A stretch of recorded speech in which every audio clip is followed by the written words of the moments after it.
Shut up and sit down. तो चलिए आइए अब हम लोग पढ़ते हैं 4.3 the functionalist method. The functionalist method in sociology and social anthropology appeared initially as a reaction against the methods and claims of the evolutionist. अब देखिए ये जो फंक्शनलिस्ट मेथड के बारे में हम लोग बात कर रहे हैं सोशियोलॉजी और सोशल एंथ्रोपोलॉजी में, ये कैसे आया. जो इवोल्यूशनिस्ट थे उनका जो क्लेम था, उनका जो तरीका था, उसके रिएक्शन पे ये आया. The term functional analysis and functionalism are often equated.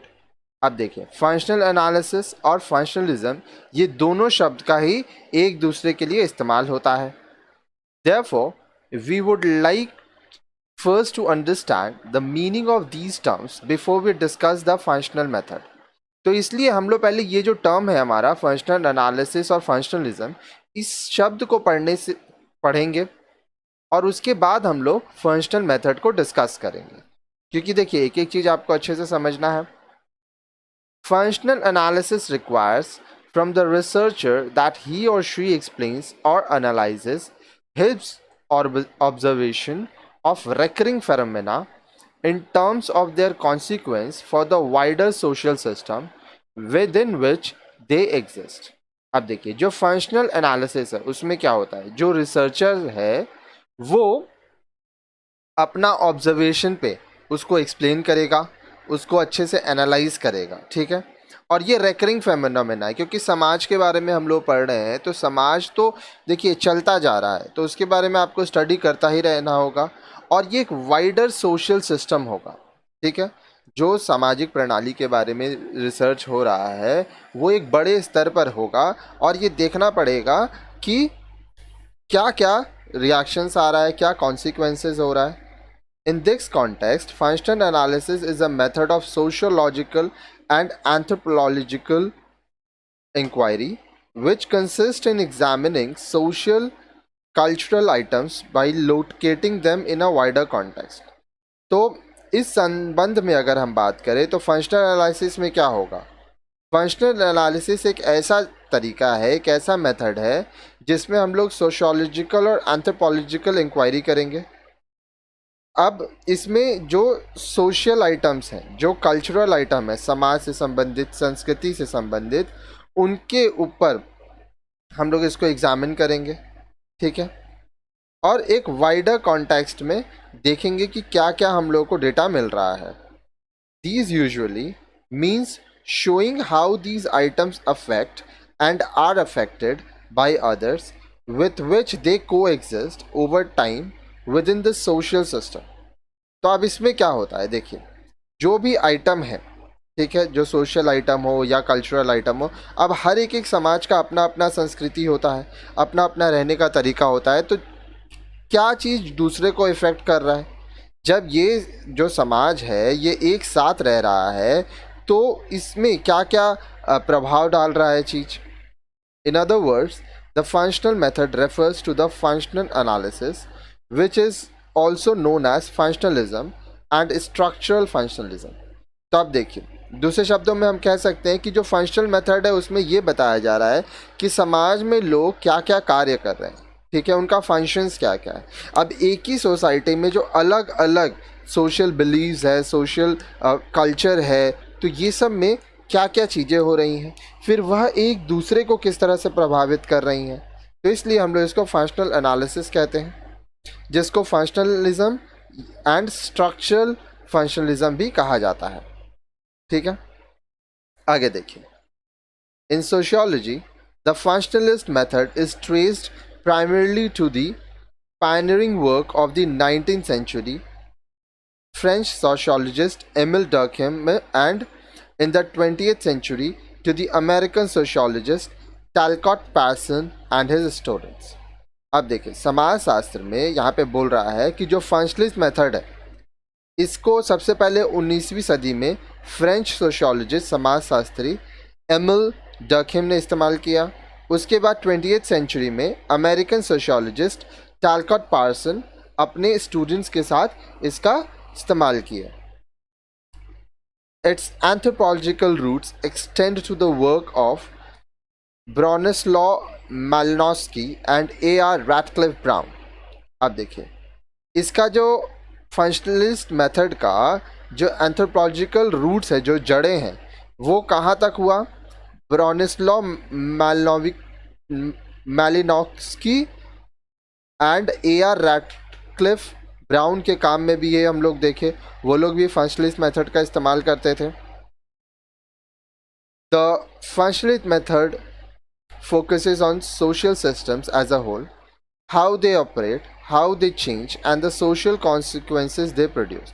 तो फंक्शनलिस्ट मेथड में ये देखा जा रहा है कि समाज में जो लोग हैं वो कैसा है, ठीक है, पूरा समाज कैसा है, समाज की प्रणाली कैसी है, लोग किस तरह से रहते हैं, समाज किस तरह से अपना काम करता है, समाज में कैसे कैसे बदलाव हुआ, और यह जो बदलाव हुआ उससे क्या क्या कॉन्सिक्वेंसेस आया समाज में. क्योंकि देखिए एक समाज एक दिन में तो बना नहीं, काफ़ी सारी चीज़ें हैं, काफ़ी समय लगा इसको बनने में. Hence functionalism provides a perspective from which to attempt an analysis of society. तो हम लोग जब फंक्शनलिज्म का कॉन्सेप्ट देख रहे हैं, फंक्शनल मेथड, तो इसमें हम लोग को समाज के ऊपर हम लोग विश्लेषण करते हैं, एनालिसिस करते हैं और अपना पर्सपेक्टिव देते हैं. The central concern is with the source of order and stability in society. अब देखिए इसमें जो केंद्र जो आपका कंसर्न रहता है, जो चीज़ें को देखा जाता है, वह यह है कि समाज में ये जो ऑर्डर है, समाज कैसे चलेगा, ये कहाँ से आता है, समाज किस तरह से स्टेबल रहता है. The focus is on, focus क्या चीज़ पे है? The way social institution help to maintain order in social life. अब जो भी सामाजिक संस्थाएं हैं वह किस तरह से जो सोशल लाइफ है, हमारा सामाजिक जीवन है, उसमें नियम कानून रखते हैं. The way structural arrangement in society influence behaviour.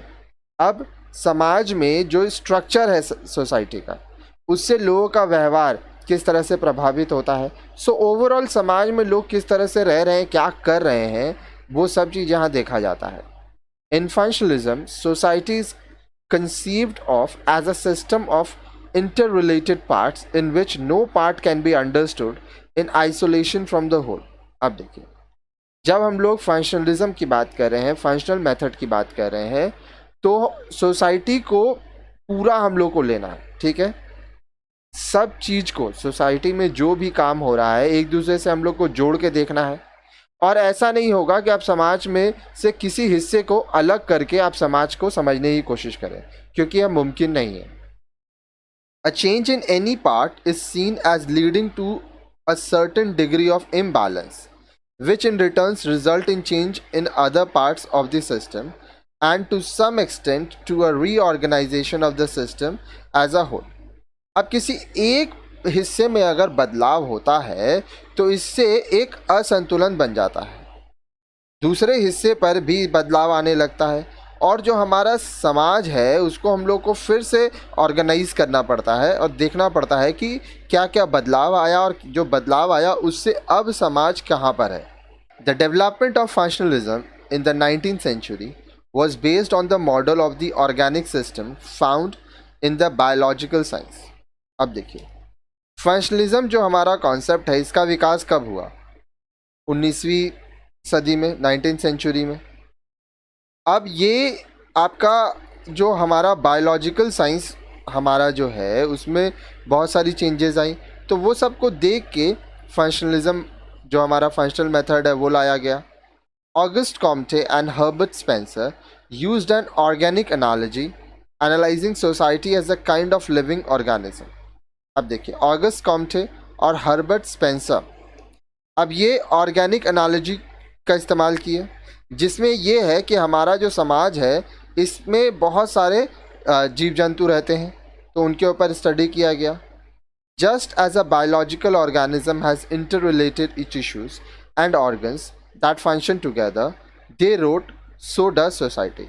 अब देखिए हमारा जो शरीर है उसमें बहुत सारे टिश्यूज़ हैं, बहुत सारे ऑर्गन्स हैं, सब एक दूसरे से जुड़े हैं और मिलकर काम करते हैं. उसी तरह से समाज में भी सब एक दूसरे से जुड़े हैं और सब से मिलके ही समाज बनता है.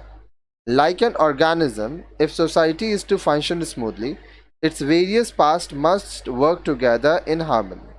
अब देखिए, हमारा शरीर की तरह, हमारे ऑर्गेनिजम्स की तरह अगर समाज को भी आराम से काम करना है, सही तरीके से फंक्शन करना है, तो इसके जितने भी हिस्से हैं उनको मिलकर एक साथ काम करना पड़ेगा.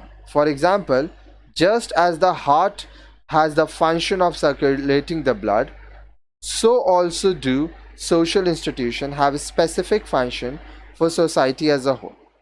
उदाहरण के लिए, जिस तरह से हमारे शरीर में जो हृदय है उसका काम क्या होता है, पूरे शरीर में ब्लड देना, ब्लड सर्कुलेशन करना, उसी तरह से जो सामाजिक संस्थाएं हैं उनका काम होता है, ठीक है, समाज के लिए.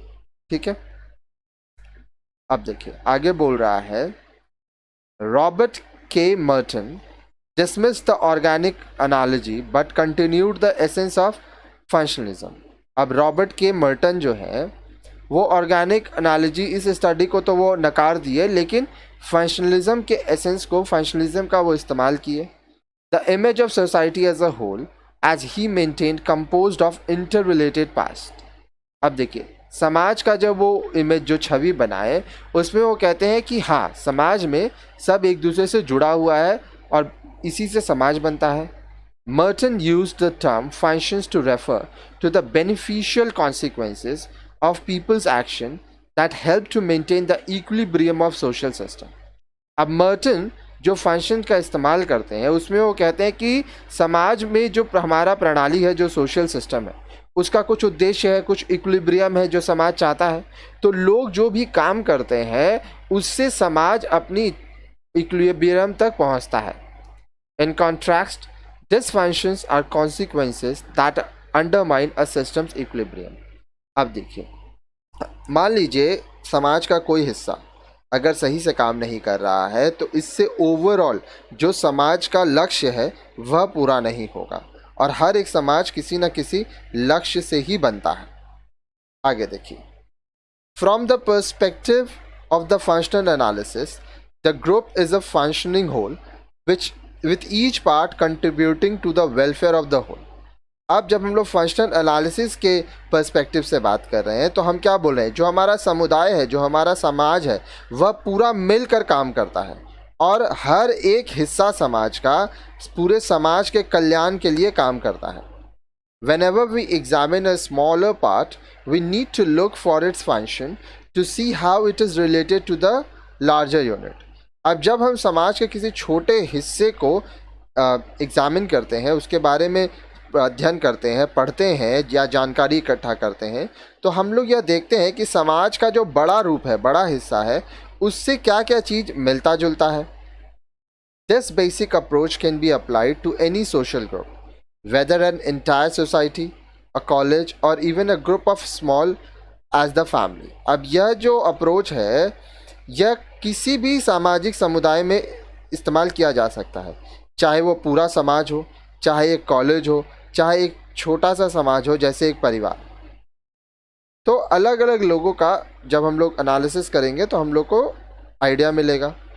Finally, we may view the functional analysis is a method which refers to the factors and forces of integration, equilibrium and also disequilibrium. अब देखिए, जब हम लोग फंक्शनल एनालिसिस को इस्तेमाल कर रहे हैं तो हम लोग कह सकते हैं कि समाज एक दूसरे से जुड़ा हुआ है, सब एक दूसरे के संग मिल के काम कर रहे हैं और इसी से समाज का जो लक्ष्य है वो या तो पूरा होता है या तो वो पूरा नहीं होता है. At a given point of the time, interrelation between different components of society can be studied from the functional point of view. अब देखिए, बोल रहा है किसी एक समय में, at a given point of time, समाज का जो अलग अलग हिस्सा होता है उसके बीच में क्या संबंध है, इसको हम लोग फंक्शनल पॉइंट ऑफ व्यू से पढ़ सकते हैं, समझ सकते हैं. अब जो हमारा नेक्स्ट वीडियो है वो होगा द एम्पेरिकल मेथड.